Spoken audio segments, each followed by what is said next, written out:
El día de hoy tenemos una charla con la profesora Laura Verónica Gutiérrez Jiménez, mejor conocida como la maestra Vero, la maestra Verito. ¿Cómo está, maestra? Muy bien, maestro Kevin, gracias por la invitación a este espacio. No, no, el gusto de tener a personas como usted aquí en este programa es nuestro y yo sé que quienes nos escuchan lo aprovecharán bastante.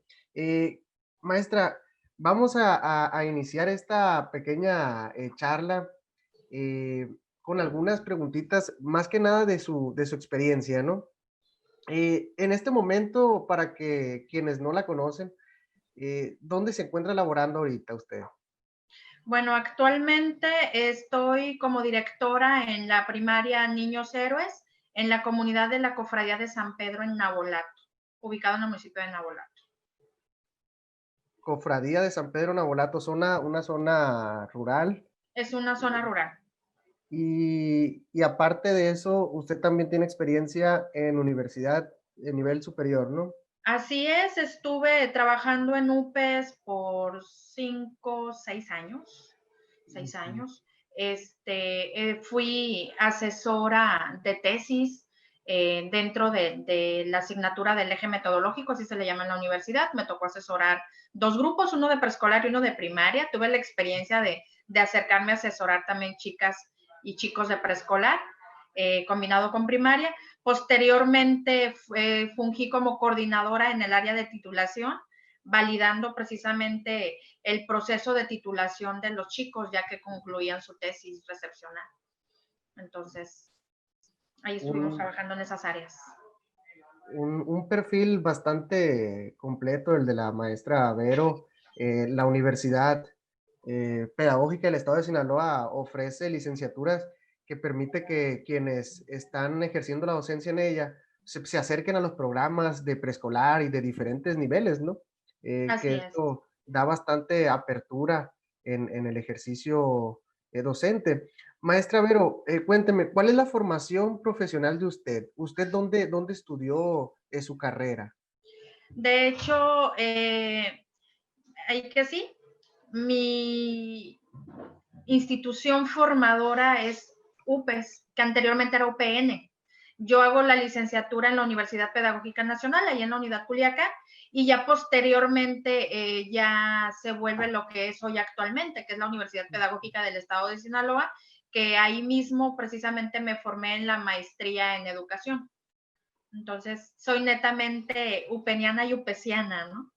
Sí, de hecho, pues para que nos escuchan, yo personalmente y algunos del equipo de En Educación conocimos a la maestra Vero, fuimos compañeros de esa maestría en educación, maestría en intervención pedagógica Intervención pedagógica. y aprendizaje Es escolar, correcto. ¿no? Así es. Eh, y maestra, usted, ¿dónde comenzó a laborar? ¿Es nivel primaria? Me imagino que frente a grupo, pero ¿por dónde anduvo? ¿Dónde le tocaron sus primeros Mis años? inicios fueron a los 15 años de edad, A dentro los de, 15. de la formación docente. Inicié en CONAFE. Precisamente provengo de una familia humilde, a mí me criaron mis abuelos, entonces tuve que combinar trabajo y estudio. Y cuando estaba trabajando como promotora de ventas en una empresa de agua purificada en aquel entonces, una compañera me platicó sobre CONAFE y que ella iba a renunciar para ingresar al Consejo Nacional de Fomento Educativo a ser instructora comunitaria en una comunidad. Dije, bueno, pues yo también. Supe que haciendo el servicio como docente, en este caso como instructor comunitario, podía acceder a una beca y continuar con mis estudios. Entonces, mis inicios dentro de la docencia fueron en CONAFE, en el área de primaria, precisamente en campos agrícolas con población migrante. Mis inicios fue en campo agrícola, no en comunidad, y ahí fue mi primer acercamiento con población migrante, con niños del sur. Mis alumnos eran de Guerrero, fue el primer grupo que tuve dentro de un campo agrícola a mis 15 años, dentro de primaria. Ya posteriormente, ahí mismo en CONAFE, fui capacitadora tutora, me tocó capacitar a los chicos que eran instructores. Estuve, que serán otros 2 años como instructor, como capacitadora tutora. Me tocó pilotear precisamente proyectos importantes en ese entonces como capacitadora en el CONAFE. como fue el modelo educativo intercultural a población infantil migrante, así se le llamó esa modalidad, que fue el trabajar por proyectos en los grupos, el famoso trabajo por proyectos, me tocó pilotearlo dentro de CONAFE. Salgo de CONAFE, entro a PRONIM, al programa de niños migrantes, seguí todavía con mi experiencia en migrantes como asesora educativa de los chicos que estaban frente a grupo, de los docentes. Entonces me tocó precisamente acompañar en el proceso a los docentes dentro del programa de niños migrantes por 5 años, porque ahí mismo estando en el PRONIM, realicé lo que fue la preparatoria y mi estudio en la licenciatura en la Universidad Pedagógica Nacional. Entonces estaba combinando mi formación dentro de la universidad con el trabajo en el programa Niños Migrantes. Entonces salgo de Niños Migrantes y entro a colegio particular a trabajar. Entonces tuve la experiencia de trabajar en colegio también, en 2 colegios. Del campo migrante pasa a una escuela privada. Así es, de un polo a otro polo, vaya Sí, que sí. completamente. Así es, me tocó vivir esas 2 experiencias, ¿no? Vaya que Eh, sí. Y ya termino con colegio particular y ya es cuando arribo con mi plaza dentro de una primaria estatal, ya en una primaria regular. Y así es como inicio, ¿no? y ahí con su plaza en primaria, ¿en dónde comenzó? En qué comunidad, en qué municipio andaba?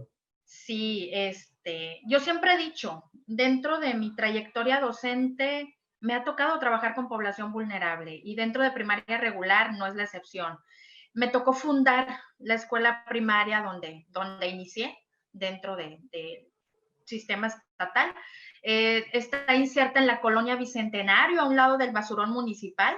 Me tocó fundar la primaria Bicentenario, se llama igual que la colonia, porque ambos se fundaron en el mismo año, en el 2010. Y fundando esta primaria es como ingreso al sistema y trabajando con niños que son hijos de pepenadores del basurón. Así fueron mis inicios dentro de primaria regular. Qué interesante, maestra, esto que nos está comentando.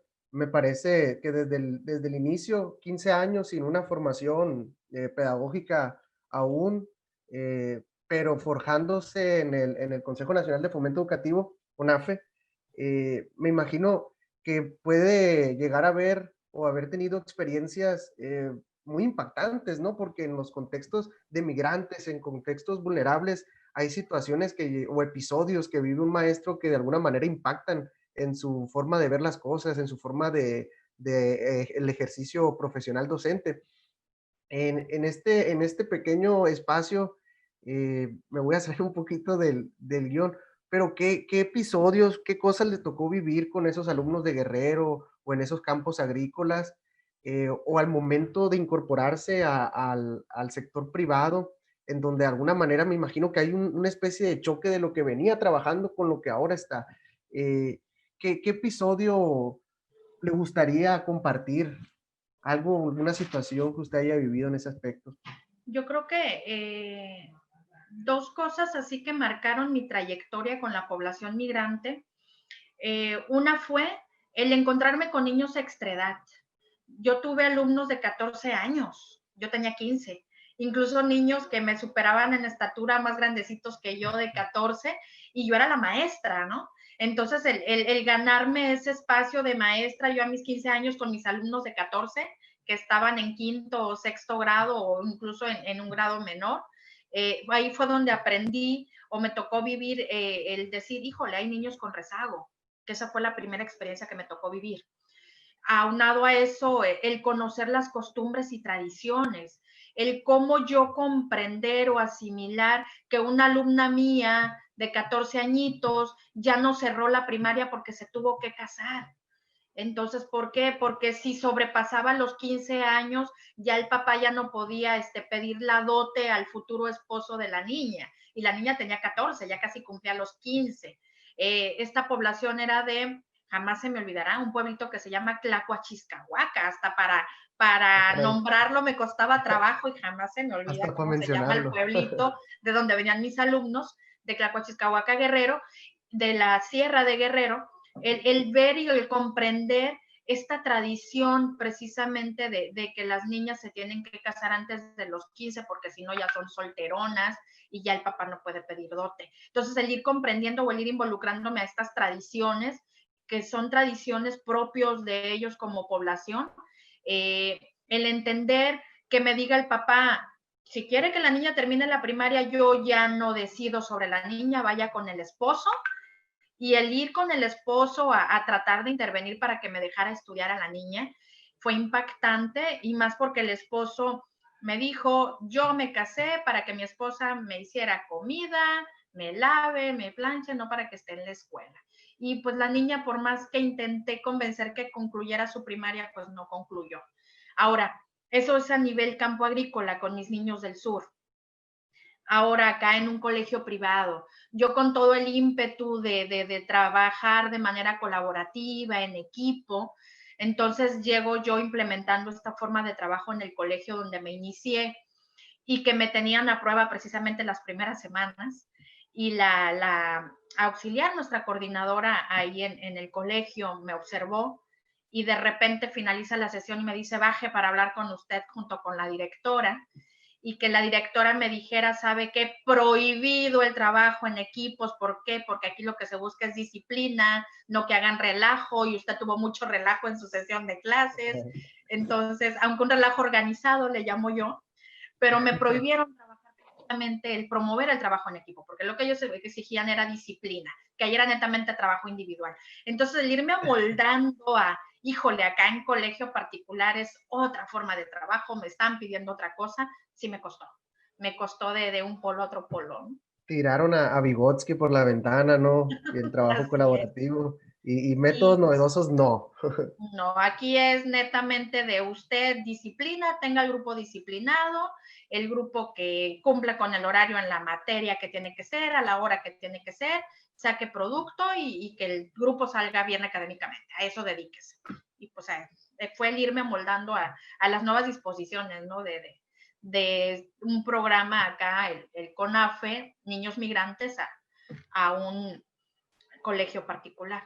Sí, pues de estar en un lugar donde todo método creativo, toda imaginación o actividad nueva que tenga solución va a servir a llegar a un lugar en donde así no, hazlo de esta forma y ten este resultado y se acabó.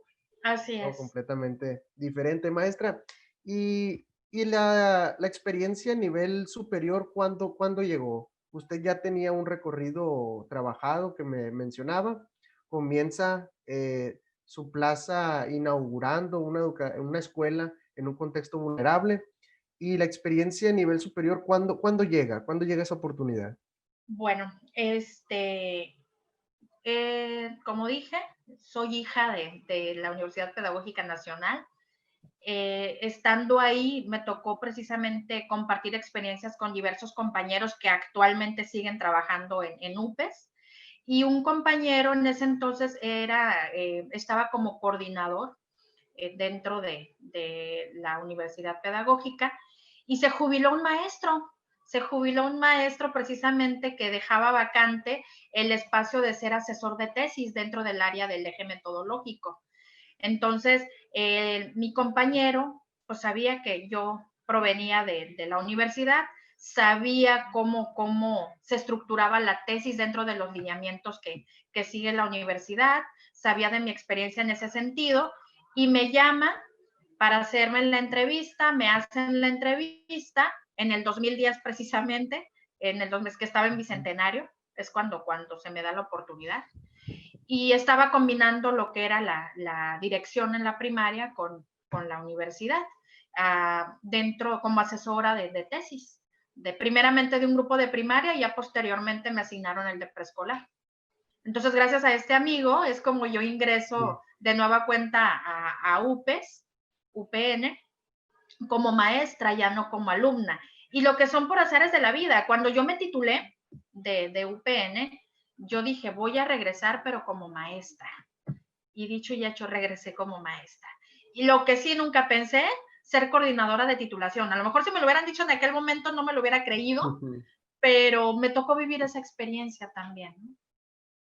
coordinadora de titulación, ¿usted revisaba Así las es. tesis de los que iban egresando o Así cómo es es, de ahí? los egresados me tocaba validar las tesis, después de validar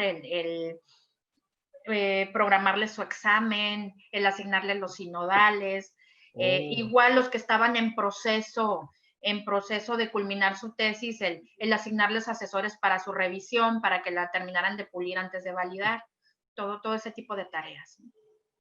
Y hablando de ese aspecto de la tesis, un tema tan controversial, ¿qué se encuentra? ¿Qué dificultades se pueden encontrar ahí los directores de tesis con las habilidades de producción académica de sus estudiantes? ¿Qué cosas hay por ahí? ¿Con qué podríamos encontrar?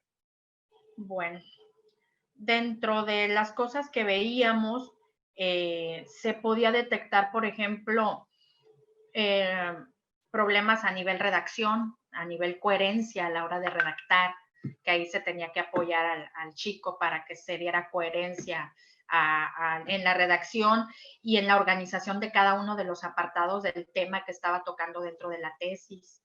El sugerirles autores precisamente actuales con base a la temática que estaban abordando, también porque había quienes precisamente en la tesis le faltaba esa riqueza dentro de la parte teórica para que lo embonaran con la parte práctica, entonces era de sugerirles precisamente los autores para que terminaran de enriquecer el trabajo. Eh, la cuestión de ortografía también, el pulir la parte ortográfica. Entonces, esas tres cosas fuertes les tocaba a los asesores pulir junto con los chicos, ¿no? Y a una servidora.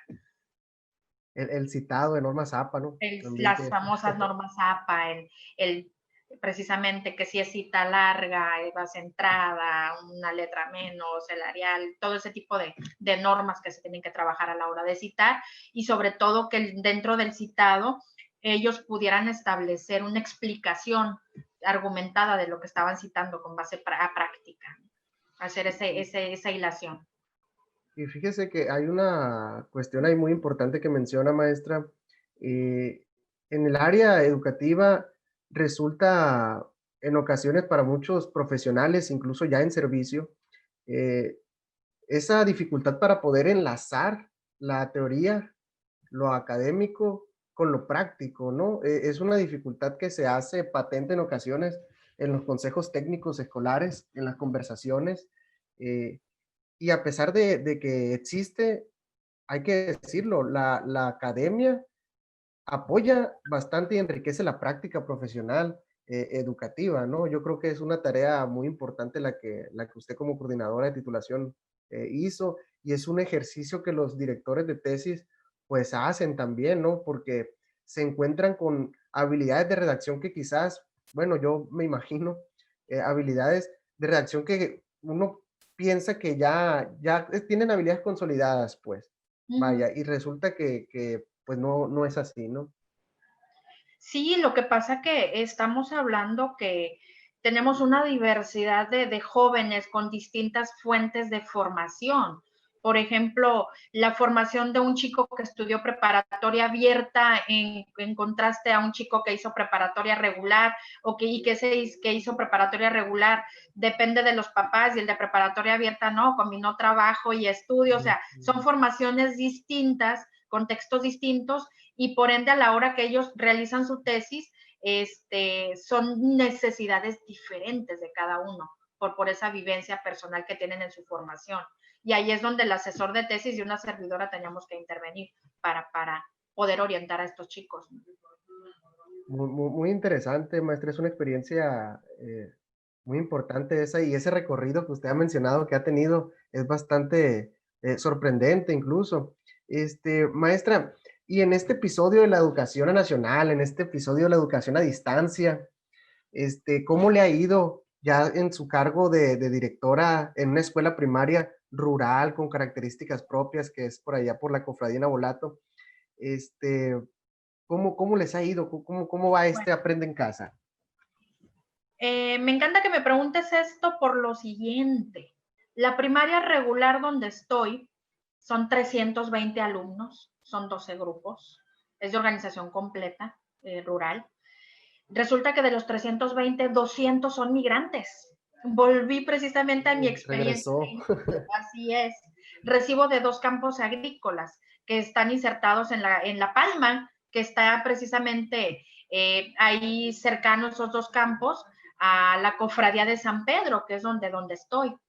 Entonces, es una movilidad total el que los maestros que están atendiendo a mis niños de campo, el localizar al pequeño que está en Oaxaca, que está en Guerrero, que todavía no arriba o no llega al campo, entonces el estarlos localizando para que precisamente vayan trabajando, el estar enterados de cuando ya están aquí en el campo, para a través de los asesores que son contratados por la empresa, los puedan insertar o incorporar al trabajo educativo que los docentes están haciendo. Esto en el campo, hablando de campo agrícola. Comunidad, pues son niños ya de ahí mismo asentados, que se está trabajando también con ellos y con los de campo por WhatsApp, vía celular. Con los niños de campo, a través de los asesores de campo, se le envían los ejercicios a los asesores y los asesores, son 2 asesores por cada campo, un asesor se encarga de monitorear el trabajo con primero, segundo y tercero y le reporta a estos profes de estos grados. El otro asesor cuarto, quinto, sexto y le reporta a los de estos grados, hablando de campo. Igual ellos mismos conmigo se comunican cuando los niños van llegando y vía WhatsApp me envían las fotografías de los documentos de los niños para yo dar precisamente las altas, que ahorita estoy en ese proceso porque las tenemos que enviar vía digital por correo a secretaría, a certificación. Y pues en el boleto cada ciclo, no solamente de que mi población que yo tengo es golondrina. Los niños que me estaban el año pasado ya no me regresan este año, la mayoría son nuevos. Entonces es un ir y venir entre dar baja, dar las nuevas altas. Esto hablando a nivel administrativo. A nivel pedagógico, como te dije, los asesores de campo para mí son como que los enlaces fuertes de los profesores para trabajar con los niños de campo. Y caso comunidad, los padres de familia. Los padres de familia han sido nuestro soporte y nuestro apoyo para sacar los ejercicios vía WhatsApp que se ha venido trabajando. Tengo maestros que han trabajado precisamente plataformas de Zoom o de Meet, no con todos, pero sí con los niños que pueden tener acceso a estos medios, ¿no? Que es la minoría, pero la mayor parte ha sido trabajo vía WhatsApp. Sí, pues me imagino que no hay desperdicio con hacer ese tipo de actividades, con los que puedan ingresar, será bastante productivo. Maestra, y esos asesores de campo, no sé si se me pasó, Uh -huh. ¿de dónde salen? ¿Quiénes son esos asesores de campo? Bueno, es la labor de estos asesores de campo es, ellos reciben a los niños cuando sus papás se van a trabajar desde la mañana en la guardería de ahí del campo, hablando de a nivel presencial. Ellos mismos son los que me llevan a los niños en los camiones a la escuela y permanecen toda la jornada estos asesores allá en la escuela. ¿Por qué? Porque tengo niños que hablan lengua indígena y si no se le entiende al niño o requiere algo, quien me apoya es el asesor de campo, precisamente con estos pequeños. Si sucede algún accidente, ellos mismos me apoyan y llaman a la ambulancia del agrícola para trasladarlos, ya sea al seguro, al hospital. Ellos son como mi soporte o mi apoyo para atender a estos pequeños, pero son contratados por la agrícola, ¿sí? Ah, Entonces, ok. ahorita que estamos a nivel distancia, ellos siguen en esta misma labor de recibir a los niños cuando sus papás salen a trabajar y ellos son los que trabajan las actividades que los maestros envían con los pequeños en el lapso que ellos están en la guardería. Entonces, de ahí que te diga que ellos son como que nuestro soporte fuerte con los pequeños de campo agrícola. Ese es un trabajo impresionante de coordinación y de reconocimiento de las diferentes figuras que pueden apoyar este proceso educativo tan importante ahorita a distancia, ¿no? Porque hay muchas dificultades, pero eso es trabajo en equipo y es una coordinación muy Y impresionante. yo agradezco mucho la apertura de la licenciada Carla Costa, que es la encargada del área social en los campos de los niños que yo recibo, de la empresa agroexportadora del noroeste, ubicada en La Palma, porque yo me reuní previamente con ella y con los 4 asesores para organizar el trabajo a distancia precisamente. Entonces ahí fue donde tomamos los acuerdos de que de los 2 asesores de cada campo, uno nos apoyaba con primero, segundo, tercero el otro con cuarto, quinto, sexto, el que ellos me apoyaran a mí al estarme enviando los documentos para yo hacer los trámites administrativos para dar de alta a los pequeños o dar de baja a los pequeños.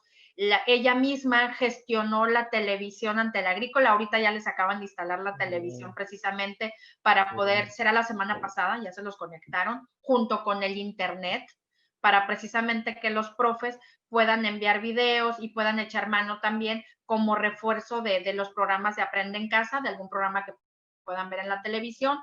Y aparte también los profes están haciendo clases videograbadas y se las puedan proyectar. Entonces esto fue gestión propia de la licenciada que le requerí yo del apoyo y que ella y la empresa han respondido, ¿no? Entonces ha Excelente, y sido me toda da una, ideas. toda una coordinación. ¿Mande? Y me da ideas también a mí que ando en la misma situación. Sí, sí. Muy, muy interesante, maestra Vero. Y quisiera seguir platicando, pero yo creo que esto da para muchísimo tiempo más. Aquí el tiempo es un poco más acotado. Sin embargo, creo que se han mencionado muy buenas cosas, la verdad. Pero pues tenemos que cerrar. Ok. Eh, Maestra Vero, nada más para finalizar esta pequeña charla, eh, ¿algún comentario que usted quisiera hacer a aquellos maestros que recién se incorporan al servicio profesional? ¿Qué les podemos decir de una maestra con tanta experiencia y capacidad? Hay que reconocerlo como usted, maestra. Muchas gracias, maestro. Bueno, primeramente, quien ingresa a esta profesión tiene que estar convencido y amarla mucho, estar comprometido. Yo creo que cuando estás en esta profesión y amas lo que haces, tienes la disposición de trabajar en el contexto que se te presente y de asumir los retos que se te presenten. Vuelvo a repetir, y más aún que cuando te toca trabajar con poblaciones vulnerables, como ha sido mi experiencia, ¿no? El decir, puedo hacer muchas cosas aún en estos contextos tan difíciles y el ir buscando la apertura o las formas de ir trabajando, de ir, hay que sí, atendiendo a los pequeños, atendiendo a la población, a los padres de familia, desde las posibilidades que se tengan y las que no, pues se pueden buscar. Pero eso va mucho en el sentido de que ames lo que haces, que te comprometas con lo que haces y lo demás se va dando si tienes la disposición de trabajar. Entonces, nuestra profesión es de mucha convicción. Y ahí sí, en mi experiencia ya a nivel universidad, es bonito cuando ves que los jóvenes que están en formación tienen esa disposición precisamente de incorporarse a trabajar y de asumir los retos. Entonces a eso los invito, a que se incorporen a trabajar y asuman el reto y quieran mucho y valoren mucho su profesión y lo que van a hacer, ¿no? Perfecto, muy bien dicho, maestra. El amor y la convicción, la vocación nos puede mover en cualquier contexto y más en los contextos vulnerables, que es donde más se puede hacer. Más se puede hacer porque hay más necesidades que atacar.